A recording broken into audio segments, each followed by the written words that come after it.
Football জাদুকর Lionel মেসির পাশে গ্যালারিতে তাকে সবসময় দেখা যায় শান্ত আর লাজুক হাসিতে।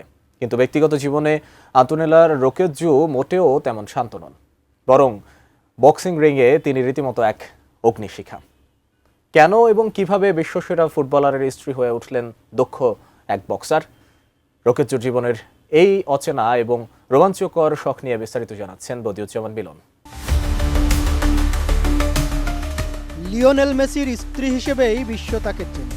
শান্ত, লাজুক আর নম্র স্বভাবের আন্তোনেলা রোকুজ্জোকে দেখে যে কেউ ভাববেন তিনি হয়তো ভীষণ ঘরকুনো। কিন্তু মুদ্রার উল্টো পিঠটা কি জানেন? রিংয়ের ভেতরে রোকুজ্জো একদমই আলাদা, যেখানে তার নিখুঁত আপার কাট আর হুকের সামনে টেকাই দেয়। হ্যাঁ, ফুটবল জাদুকরের স্ত্রী এখন রীতিমতো একজন বক্সিং কুইন। ফিটনেস ট্রেনার থেকে শুরু করে ভক্ত সবাই তার পাঞ্চিং দক্ষতা দেখে তাজ্জব। 5+ স্টার রেটিং প্রাপ্ত দেশের সর্বোচ্চ বিদ্যুৎ সাশ্রয়ী ওয়ালটন এসি স্মার্ট কমফোর্ট এখন নেক্সট লেভেলে। শুরুটা হয়েছিল করোনাকালীন সেই বিষণ্ণ দিনগুলোতে।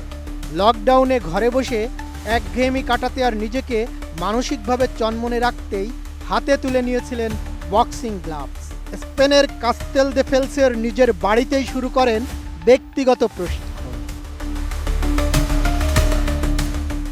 রোকুজ্জোর কাছে বক্সিং মানে কেবল শারীরিক ব্যায়াম নয়, এটি তার কাছে এক ধরনের মেন্টাল থেরাপি। সপ্তাহে অন্তত 2 দিন রিংয়ে ঘাম ঝরান তিনি। বর্তমানে মায়ামিতে থাকলেও তার এই প্যাশন কমেনি এক চুলো। তার পাঞ্চিং ব্যাগের প্রতিটি আঘাতে যেন মিশে থাকে একরাশ আত্মবিশ্বাস। বার্সেলোনায় থাকাকালীন গ্রাভিটি এক্স এর মাধ্যমে যে বক্সিংয়ের শুরু, মায়ামিতে এসেও সেই ধার ধরে রেখেছেন রোকুজ্জো। 2023 সালের জুলাইয়ে মায়ামিতে আসার পর তিনি সেখানে নতুনভাবে তার ফিটনেস রুটিন সাজিয়েছেন। বর্তমানে তিনি মায়ামির বিখ্যাত দ্য গ্লুট ল্যাব জিমে প্রশিক্ষণ নেন, যা ব্রেট কন্ট্রেরাস পরিচালনা করেন।